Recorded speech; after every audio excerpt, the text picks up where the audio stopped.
اللہ کا دین غالب ہوگا پورے کرۂ ارضی پر.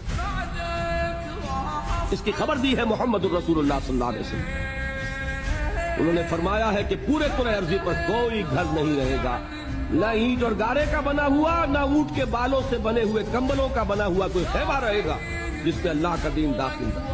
یہ کام تو ہو کر رہے گا، صرف یہ ہے کہ ہم اس میں سے سعادت کا حصہ پاتے ہیں یا نہیں. قافلہ تو پہنچے گا منزل پر، تم قافلے کے ساتھ ہو یا نہیں، تم محروم رہتے ہو یا سعادت میں سے حصہ پاتے ہو، یہ بات علیحدہ. باقی یہ کہ ہو کر رہے. جس نے اپنی جان دے دی وہ سرخرو ہے. اس کی زندگی میں انقلاب آئے نہ آئے، دین غالب ہو نہ ہو، اس کا کام یہ ہے کہ جو کچھ اس کو اللہ نے دیا تھا اسے لگا دے. وہ سرخرو وہ کام ہے. تو جان لیجئے کہ پہلی بات تو ہمارے لیے یہ ہے کہ ہم طے کریں کہ میری زندگی کا مقصد تیرے دین کی سرفراز.